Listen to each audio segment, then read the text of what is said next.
Hello everyone, welcome to my YouTube channel science लिटिकल Nisha Salvi. So last video हमारा जो बना था वो बना था लिपिड राफ्ट पे। चूंकि वो सडनली हमारा फिनिश नहीं हुआ था लेकिन स्टॉप हो गया था, तो उसमें हमारी कुछ ज्यादा बातें नहीं बची थी। दो तीन मीठी मीठी प्यारी प्यारी बातें बची थी लिपिड राफ्ट के बारे में, जो हम करेंगे बेसिकली आज ही। और इसी के साथ में जो आज हमारा नया टॉपिक है लिपिड राफ्ट के साथ में है मेम्ब्रेन प्रोटीन्स। चूंकि अपन ने लिपिड पढ़ लिया था, लिपिड्स के टाइप पढ़े थे, आपको याद हो तो हमने बोला था फॉस्फोलिपिड के बारे में पढ़ा, फिर हमने बोला स्फिंगोग्लाइकोलिपिड्स के बारे में पढ़ा, उसके अलावा हमने कोलेस्ट्रॉल के बारे में प्रीवियस वीडियो में हमने देख लिया। उसी के साथ में लिपिड राफ्ट भी शुरू किया था। तो लिपिड राफ्ट के बारे में एक बात आप नोटिस कर सकते हैं, इसको हम माइक्रोडोमेन भी कहते हैं। लिपिड माइक्रोडोमेन क्या बोलते हैं? लिपिड राफ्ट को आप देखेंगे तो हम क्या कहेंगे? लिपिड माइक्रोडोमेन के नाम से भी क्वेश्चन आ सकता है। तो याद रखिए लिपिड माइक्रो क्यों? क्योंकि हमने क्या बनाया था, हमने यहां पर जो प्लाज्मा मेम्ब्रेन बनाई थी उसमें इतना सा जो थिक एरिया था, है ना, थिक एरिया था, मोटा सा हमारा एरिया था, जिसको हमने यहाँ पर क्या था, स्फिंगो या ग्लाइकोलिपिड्स भी थे और हम कह रहे थे उसमें कोलेस्ट्रॉल भी था और फॉस्फोलिपिड भी था। तो वो जो एरिया है वो क्या है, लिपिड्स का माइक्रोडोमेन हुआ ना, उसमें सारे लिपिड्स प्रेजेंट है, फॉस्फोलिपिड भी प्रेजेंट है, कोलेस्ट्रॉल भी प्रेजेंट है और हमारा स्फिंगोसीन भी प्रेजेंट है। तो इसलिए हम इसको क्या कह रहे थे, माइक्रोडोमेन। छोटा सा लिख रही हूं लेकिन अभी मैंने बोल दिया है बहुत बार, माइक्रोडोमेन भी हम इसको कहते हैं। किसको? लिपिड राफ्ट को। इसके अलावा एक और बात आ सकती है, आपसे पूछा जा सकता है प्लाज्मा मेम्ब्रेन का ऐसा डोमेन बताइए, प्लाज्मा मेम्ब्रेन का ऐसा डोमेन बताइए जो कोलेस्ट्रॉल रिच हो, ऐसा रीजन बताइए जो कोलेस्ट्रॉल रिच हो। तो आंसर क्या आएगा? Lipid raft. लिपिड राफ्ट क्या है हमारा? कोलेस्ट्रॉल रिच रीजन भी कहलाता है। और आपसे ये क्वेश्चन भी आ सकता है कि जो हमारा लिपिड राफ्ट है या कोलेस्ट्रॉल रिच रीजन है या फिर हम बोले लिपिड माइक्रोडोमेन है, उसमें एफिनिटी किन किन के बीच में रहती है? तो एफिनिटी कोलेस्ट्रॉल और स्फिंगोसीन या स्फिंगोग्लाइकोलिपिड्स के बीच में एफिनिटी जो है वो बेहतरीन तरीके से पाई जाती है। ये बात क्लियर होगी। बस हमारा लिपिड राफ्ट के बारे में यही चीजें कुछ रह गई थी जो जब अपना जो वीडियो है वो स्टॉप हो गया था। तो आज का जो हमारा मेन मुद्दा है वो है हमारा मेम्ब्रेन प्रोटीन्स के बारे में। लिपिड पे चर्चा कर चुके हैं, लिपिड राफ्ट पे भी बात हो गई है, अब हमारा टॉपिक हो गया प्रोटीन मेम्ब्रेन, मतलब मेम्ब्रेन प्रोटीन। अब मेम्ब्रेन में भी प्रोटीन की हमने बात करी है। कैसे प्रोटीन पाए जाते हैं? जो प्रोटीन है, पेरिफेरल प्रोटीन, इंटरगल प्रोटीन, तीन तरह के प्रोटीन पाए जाते हैं। पेरिफेरल प्रोटीन, इंटरगल प्रोटीन और लिपिड एंकर्ड प्रोटीन, यानी कि लिपिड की लेयर है। यदि हम बात करें कहीं पर, एक बार मैं ये चीज रफ करके वापस से बता दूंगी। मान लीजिए कि अपनी एक लिपिड की लेयर है, ठीक है, लिपिड की लेयर है और यहां पर कोई प्रोटीन आकर के अटक गया है, एंकर्ड मतलब यूं अटक गया है, एंकरिंग, उस एंकरिंग वाला एंकरिंग नहीं, एंकर। देखो एंकर भी क्या होते हैं, जो समा बांध लेते हैं, यानी कि कहीं ना कहीं से लिंक अप हो जाते हैं। तो वैसे ही ये जो लिपिड मतलब जो लिपिड बाय लेयर है उससे एक प्रोटीन आकर के क्या हो गया है, एंकरिंग कर दिया है, एंकर्ड हो गया है, आकर के अटैच हो गया है। और ये जो हमारा लिपिड के साथ में प्रोटीन आकर के अटैच हुआ है, ये थर्ड नंबर का हमारा प्रोटीन है, ये दूसरे नंबर का, ये पहले नंबर का है। तो इसको हम बोलते हैं lipid anchored protein, lipid anchor protein हम कहते हैं। आज समझ सकते हो कि बोर्ड बहुत छोटू सा है, ज्ञान बहुत सारा है, तो हमने क्या करना है, छोटी सी प्यारी सी जगह पे बहुत सारा ज्ञान का भंडार हमें करना पड़ेगा। सो प्लीज, मैं मैनेज कर रही हूँ, आई होप कि आप भी चीज को अदरवाइज नहीं लेंगे और जो चीजें मैं बताना चाह रही हूँ आप उसको पेन डाउन कर लेंगे। Get it? So lipid raft के बारे में हमने बात कर ली, ठीक है। क्या क्या बात करी है? लिपिड राफ्ट को हमने माइक्रोडोमेन बोल दिया, लिपिड राफ्ट को हमने क्या बोला कि ये कोलेस्ट्रॉल रिच रीजन है। एफिनिटी क्या पाई जाती है? स्फिंगोग्लाइकोलिपिड और हमारी कोलेस्ट्रॉल के बीच में जो एफिनिटी है वो बहुत ज्यादा पाई जाती है rather than other lipids. Lipid raft अपना कंप्लीट। मेम्ब्रेन प्रोटीन्स में आए। मेम्ब्रेन प्रोटीन बेसिकली 3 टाइप्स के होते हैं। पेरिफेरल प्रोटीन बताएंगे क्या होता है, पूरा ये हटाऊंगी, डोंट वरी, ऐसा नहीं कि ये सजा के रखना है, ऐसा कुछ भी नहीं है, लेकिन एक बार मैं जो चीजें बताने आई हूँ वो चीजें मैंने नोट डाउन की है। पेरिफेरल प्रोटीन होता है फर्स्ट टाइप, सेकेंड वन होता है integral protein, and third one is lipid anchored protein, जो लिपिड की लेयर से अटैच हो जाए उसको हम बोलते हैं लिपिड एंकर्ड प्रोटीन। तो 3 basic types proteins are present on plasma membrane, है ना। प्लाज्मा मेम्ब्रेन में बेसिकली 3 तरह के प्रोटीन पाए जाते हैं। क्लियर दैट, ये बात समझ में होगी। अब देखो पेरिफेरल प्रोटीन की हम बात करें तो पेरिफेरल प्रोटीन जो होता है बेटा, वो उसके जो एग्जाम्पल है इंपॉर्टेंट है, ठीक है, स्पेक्ट्रिन और एंकिरिन, ठीक है, स्पेक्ट्रिन एंकिरिन, स्पेक्ट्रिन एंकिरिन, जो स्पेक्ट्रम होता है, एंकर होता है, याद रख लो, याद करने का तरीका, स्पेक्ट्रिन एंकरिन, स्पेक्ट्रिन एंकरिन। ये स्पेक्ट्रिन और एंकरिन क्या होते हैं अभी बात करेंगे। इंटरगल प्रोटीन हम बात करें, इंटरगल प्रोटीन तो बेसिकली ये 2 टाइप्स के हो सकते हैं। सिंगल पास जो मेम्ब्रेन से एक ही बार होकर के गुजरे, मल्टीपल पास जो बहुत बार होकर के गुजरे। पूरी बारे में जानकारी पे चर्चा करेंगे, अभी सिर्फ अपन ओवरव्यू ले रहे हैं, सो डोंट फॉरगेट इट, ठीक है। हमें बिल्कुल भी कंफ्यूज नहीं होना है, हमें बिल्कुल भी ये नहीं करना है कि अरे मैम तो बस बताए जा रही है, हम एक चीज को डिटेल में पढ़ेंगे, अभी सिर्फ ओवरव्यू देख रहे हैं। मल्टीपल पास यानी कि देखो नाम है वैसा ही काम है, सिंगल पास एक बार होकर के निकल लिए, ठीक है, अब दोबारा नहीं आने का मन है। मल्टीपल पास जो बार बार मेम्ब्रेन से होकर के निकलेंगे, इस तरीके से वो करेंगे, ये लो ये लो ये लो, इस तरीके से जैसे लहरें जाती हैं बार बार आ करके, वैसे ही मल्टीपल पास मेम्ब्रेन प्रोटीन होंगे। अब इनके example very very important. Single pass की हम बात करें, ठीक है, तो ग्लाइकोफोरिन प्रोटीन, कौन से प्रोटीन है, ग्लाइकोफोरिन प्रोटीन। मल्टीपल पास में जीपीसीआर प्रोटीन, जो बहुत ही ज्यादा उम्दा प्रोटीन से, कैसे, जब हम रिसेप्टर की बात करते हैं सेल सिग्नलिंग में, तो जीपीसीआर जो प्रोटीन है बहुत ज्यादा ही अच्छा रोल प्ले करते हैं। बैंड 3 प्रोटीन 14 टाइम टीएम होता है, यानी कि ट्रांस मेम्ब्रेन प्रोटीन होता है, जो 14 बार क्या होता है, निकलता है प्लाज्मा मेम्ब्रेन से, अभी समझेंगे। कनेक्सिन 4 बार निकलता है ट्रांस मेम्ब्रेन, मतलब मेम्ब्रेन के बीच में से 4 बार निकलता है, इसलिए अपन इसको 4TM के नाम से जानते हैं, कनेक्सिन। बैंड 3 जो है 14 है, 7 14 4, ठीक है, 7 दूनी 14 और 1 हटा दो तो 4, ऐसे याद करने का तरीका है, 7 दूनी 14 और 14 में से 1 हटा दो तो 4, ठीक है। जीपीसीआर बैंड 3 कनेक्सिन, जीपीसीआर बैंड 3 कनेक्सिन, यहां पर स्पेक्ट्रिन और एंकरिन। ग्लाइकोफोरिन कौन सा है, सिंगल पास, ठीक है। फिर हम बोल रहे हैं जो बैंड 3 है उसी को हम क्लोराइड बाय कार्बोनेट भी कहते हैं, क्लोराइड बाय कार्बोनेट भी कहते हैं। इसके अलावा हमने बोला जो हमारा इंटरगल प्रोटीन है, ठीक है, इंटरगल प्रोटीन की बात करें तो ये एक्स्ट्रा सेल्यूलर भी होता है, ठीक है, ये ट्रांसमेम्ब्रेन भी होता है और ये साइटोसोलिक भी होता है। एक्स्ट्रा सेल्यूलर, ट्रांसमेम्ब्रेन और साइटोसोलिक, इसकी अभी अपन बात कर लेते हैं कौन कौन सा, एक बार स्क्रीनशॉट ले लो, डिटेल में चलते हैं। ओवरव्यू हो गया, आज अपन ने ये पढ़ना है, अब डिटेल में चलते हैं एक एक चीज के साथ। क्लियर, डन, आ जाओ।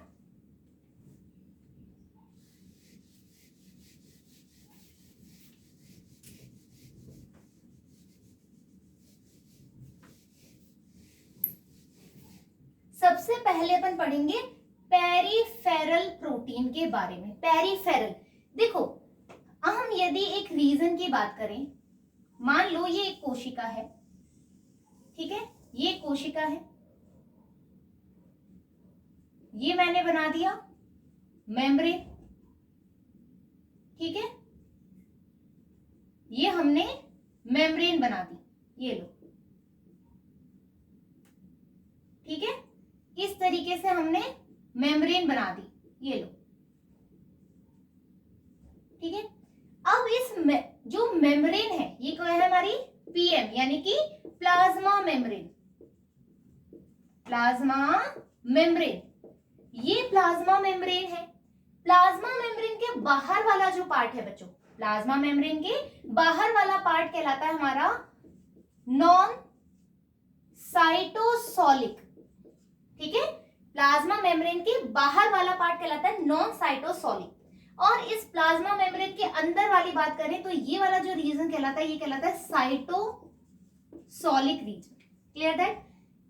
जो मेम्ब्रेन के बाहर वाला है वो कहलाता है नॉन साइटोसोलिक, जो मेम्ब्रेन के अंदर वाला है वो कहलाता है साइटोसोलिक। Clear that? यहां तक समझ में आ गया। अब पेरिफेरल प्रोटीन की बात हो रही है। पेरिफेरल प्रोटीन जो इस मेम्ब्रेन के सरफेस पे प्रेजेंट हो, like this, just a wait. ये जो मेम्ब्रेन के, ये हमने मेम्ब्रेन बनाई है, इस मेम्ब्रेन के सरफेस पे जो प्रेजेंट है, या हम कह सकते हैं नॉन साइटोसोलिक पे जो पेरिफेरल पे प्रेजेंट है, परिधि पे, सरफेस पे जो प्रेजेंट है, वो कहलाते हैं हमारे पेरिफेरल प्रोटीन। क्या कहलाते हैं? Peripheral protein. पेरिफेरल प्रोटीन हमें बेसिकली कहाँ मिलते हैं? नॉन साइटोसोलिक रीजन में ज्यादा मिलते हैं, ठीक है, और साइटोसोलिक में भी मिलते हैं, ऐसा नहीं कि नहीं मिले, ठीक है, लेकिन बेसिकली हमें नॉन साइटोसोलिक रीजन पे ज्यादा देखे जाते हैं पेरिफेरल प्रोटीन। एग्जाम्पल हमने बोला, जो एग्जाम्पल हमने बोला जैसे स्पेक्ट्रिन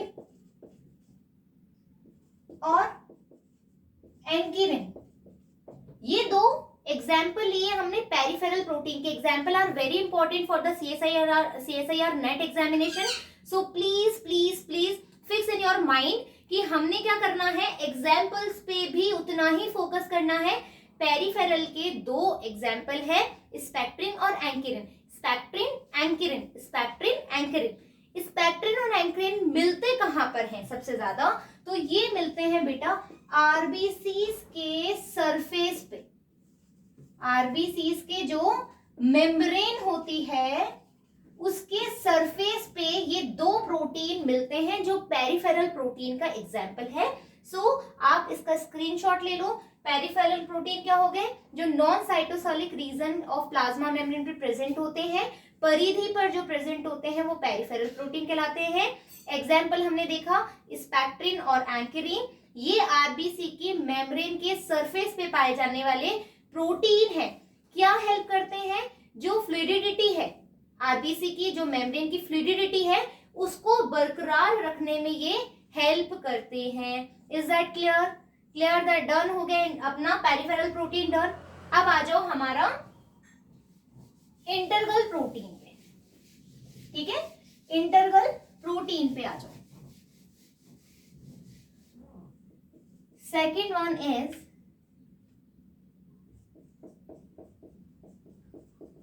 इंटरगल या इंट्रिंसिक प्रोटीन भी बोलते हैं।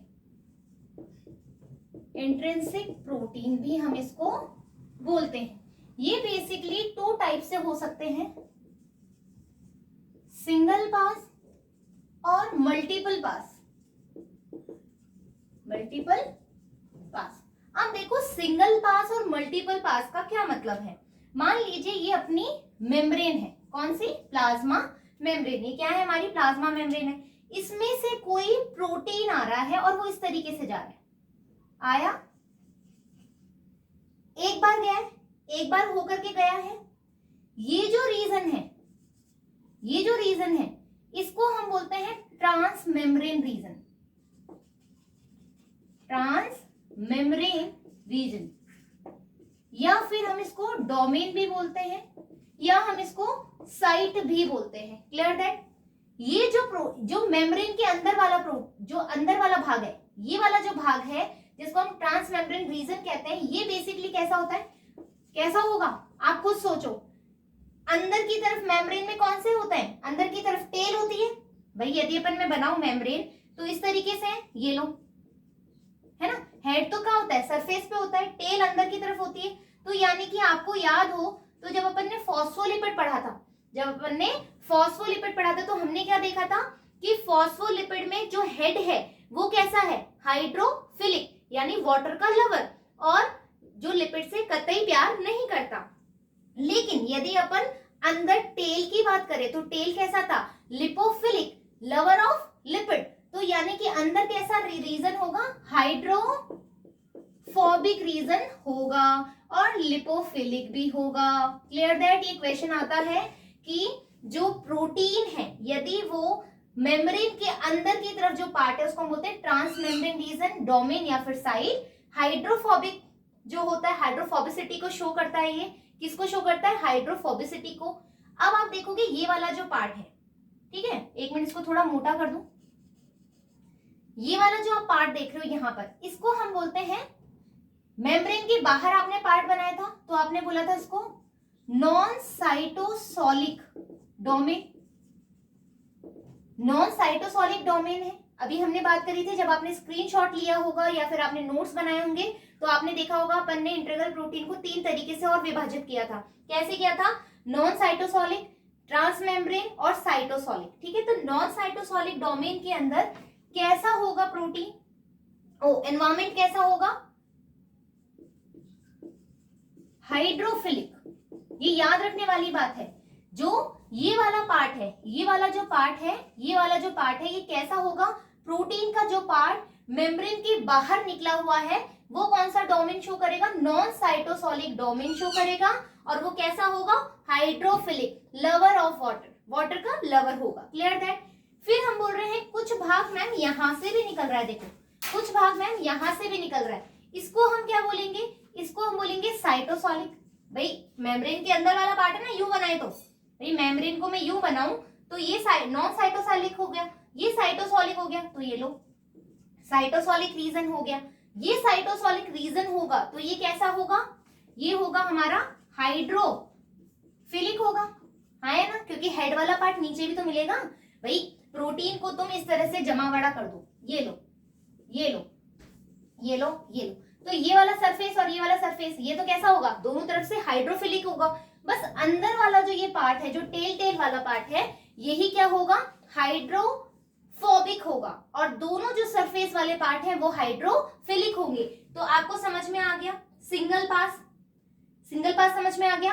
तीनों रीजन भी समझ में आ गए। रीजन कौन कौन से रीजन है?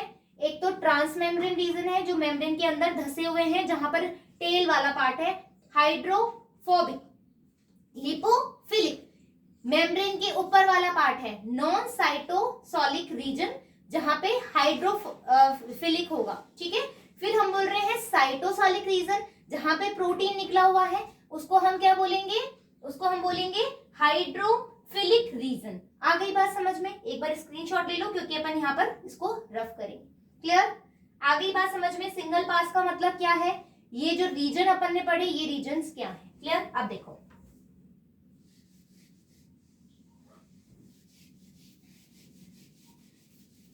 अब क्या होगा।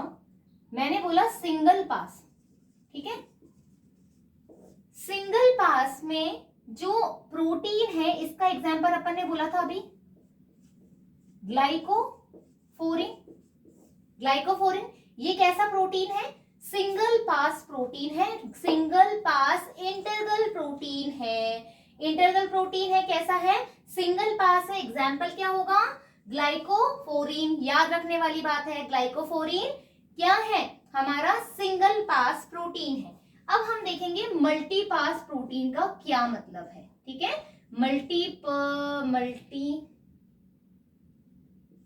मल्टीपल पास का क्या रीजन है, कौन कौन सी चीजें इसमें बताएंगे। मान लीजिए ये हमारी प्लाज्मा मेम्ब्रेन है, ये हमारी प्लाज्मा मेम्ब्रेन है। कोई प्रोटीन जो है वो यूं आ रहा है,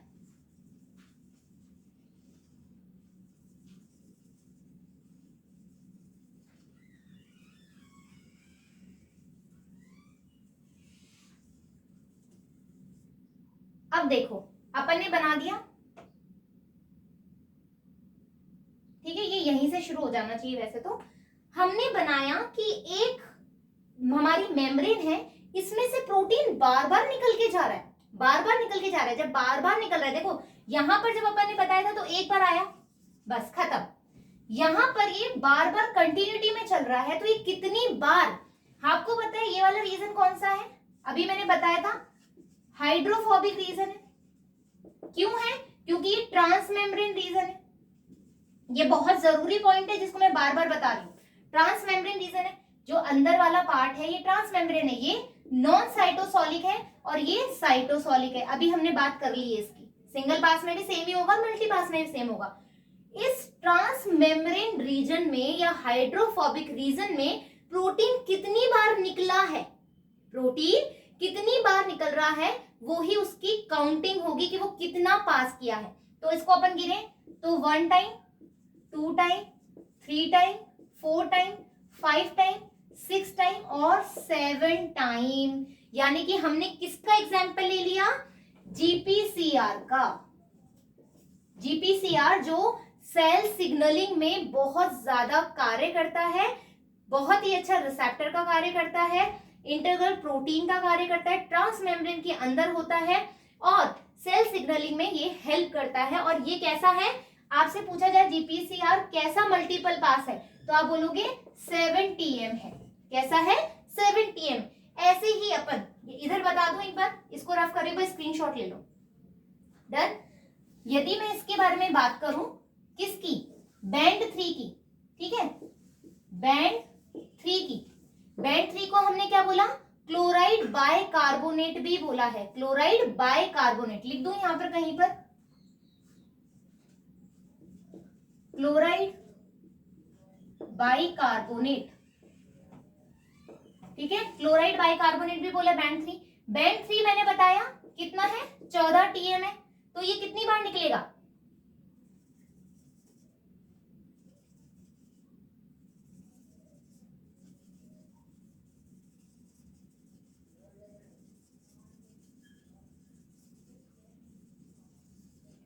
वन 2 3 4 5 6 7 8 9 10 11 12 13 एंड 14।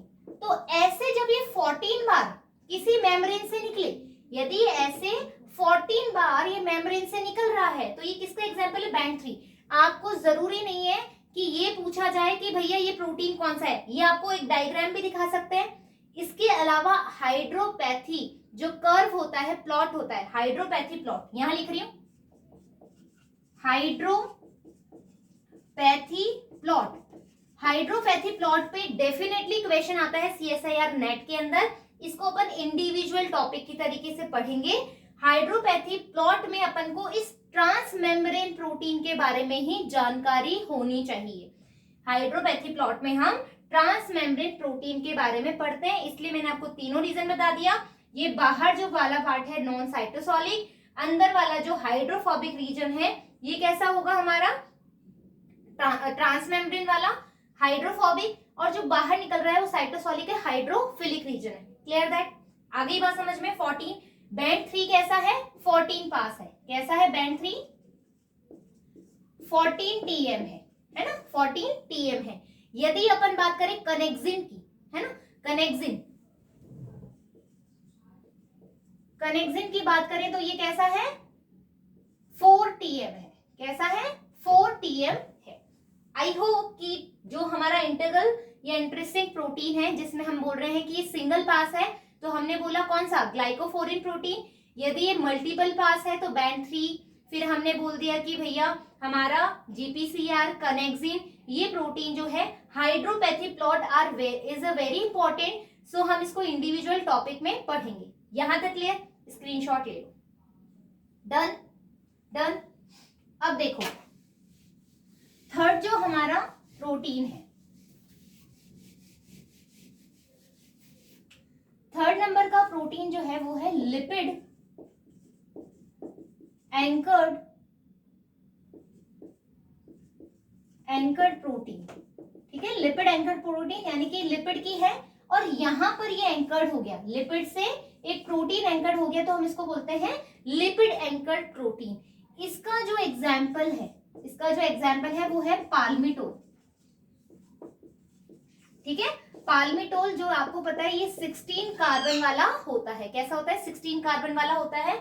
इसमें अपन क्या पढ़ेंगे, इसमें एक और टॉपिक आता है जिसमें अपन बोलते हैं जो प्लाज्मा मेम्ब्रेन से होकर के जो ट्रांजिशन होता है, मेम्ब्रेन ट्रांजिशन जिसको हम बोलते हैं, ये भी एक इंडिविजुअल टॉपिक है, हम पढ़ेंगे क्योंकि उसमें इस लिपिड एंकर्ड प्रोटीन का बहुत रोल है कि कैसे ये एन टर्मिनल जा रहा है कि सी टर्मिनल जा रहा है, कौन सा टर्मिनल कैसे पास हो रहा है, ये अपन पढ़ेंगे जब अपन प्रोटीन ट्रांजिशन के अंदर देखेंगे टॉपिक, वो इंडिविजुअल टॉपिक है। तो अभी आपको इसमें क्या जानना है लिपिड एंकर्ड प्रोटीन में कि पाल्मिटोल इसका एग्जाम्पल है 16 कार्बन, जो क्या होता है इसमें जीपीआई प्रोटीन भी एग्जाम्पल होता है, ठीक है, जीपीआई प्रोटीन इसका एग्जाम्पल है। और ये कैसे लिंक्ड होता है, एन लिंक्ड होता है, ठीक है, एन लिंक्ड होता है, मतलब एंकर जो ये लिपिड जहां से अटैच होगा, ये प्रोटीन जो अटैच होगा वो कैसे होगा, एन टर्मिनल से अटैच होगा। Clear that. तो लिपिड एंकर्ड प्रोटीन समझ में आ गया, क्लियर दैट। अब मैं इसको डिलीट कर रही हूं, अब अपन कुछ और बातें देखेंगे, ठीक है। इनके अलावा यदि हमें प्रोटीन्स को, ठीक है, यदि हमें प्रोटीन्स को आइसोलेट करने हो, प्रोटीन को आइसोलेट करने हो तो अपने पास क्या है, पेरिफेरल प्रोटीन है, ठीक है, पेरिफेरल प्रोटीन है। और एक हमारे पास कैसा है, इंटरगल प्रोटीन है। इस पे भी क्वेश्चन आ जाता है, इंटरगल प्रोटीन। पेरिफेरल प्रोटीन की बात करें बच्चों, तो पेरिफेरल प्रोटीन चूंकि परिधि के ऊपर है तो इसको रिमूव करना या आइसोलेट करना इजीली है। तो हम बेसिकली इसको क्या करते हैं, अलग मतलब करते हैं, तो हम क्या बोलते हैं इसमें, हम बोल देते हैं क्या बोलेंगे, यहां पर अपन सॉल्ट लेंगे, ठीक है, हाई सॉल्ट कंसेंट्रेशन होगा, हाई सॉल्ट कंसेंट्रेशन पे हम इजीली इसको आइसोलेट कर सकते हैं। हाई पीएच पे, हाई पीएच देंगे तो हम पेरिफेरल प्रोटीन को इजीली आइसोलेट कर सकते हैं। यदि तुमसे पूछे इंटरगल प्रोटीन को आइसोलेट करना है, तो क्योंकि अंदर की तरफ धसे हुए हैं प्रोटीन के जो लेयर है, मान लो ये है, यदि इसके ऊपर है तो आराम से इसको हल्का सा झटका लगाया, प्रोटीन निकल गया। लेकिन कोई चीज इसके अंदर धसी हुई है तो उसको निकालना इजी नहीं होगा, इजी नहीं होगा तो हमने क्या करना पड़ेगा, इसको डिटर्जेंट से वॉश करना पड़ेगा। इसके अलावा एसडीएस में भी अपन कर सकते हैं। इसके अलावा 100x सी-टैब बफर में भी हम इसको लेकर के आइसोलेट कर सकते हैं। क्वेश्चन आ जाता है कि आपको प्रोटीन्स को आइसोलेट करना हो, पेरिफेरल प्रोटीन और इंटरनल प्रोटीन, तो पेरिफेरल प्रोटीन के लिए अपन को हाई सॉल्ट कंसंट्रेशन चाहिए, हाई पीएच पे ये आराम से आइसोलेट हो सकता है। और इंटरनल प्रोटीन की बात करें तो इसको अपन डिटर्जेंट्स चाहिए सबसे ज्यादा, एसडीएस और 100x सी-टैब बफर भी इसको अपन यूटिलाइज कर सकते हैं। तो इस तरीके से अपन ने क्या देखा, लिपिड राफ्ट के बारे में बात करी और हमारे जो प्रोटीन है, मेम्ब्रेन प्रोटीन है, उसके बारे में भी आज हमने चर्चा कर ली। सो अब नेक्स्ट जो टॉपिक होगा वो होगा हमारा एक तो कार्बोहाइड्रेट्स के बारे में, और उसके बाद हम पढ़ेंगे हाइड्रोपैथी प्लॉट क्या होता है। क्वेश्चंस भी मैं जल्दी ही आने वाली हूँ, उसके लिए मुझे थोड़ी सी तैयारी की और जरूरत है क्योंकि मेरे पास अभी कोई इक्विपमेंट्स नहीं है उस चीज के लिए, बट मैं जल्दी ही लेकर आने वाली हूँ क्वेश्चन आंसर भी। बट हमें क्या देखना है, hydropathy plot is very important for the CSIR NET examination, और कार्बोहाइड्रेट ऑफ प्लाज्मा मेम्ब्रेन। आशा करती हूँ कि टॉपिक अच्छे से ही समझ में आया होगा। प्लीज शेयर करें, सब्सक्राइब करें और लाइक करना ना भूलें। धन्यवाद।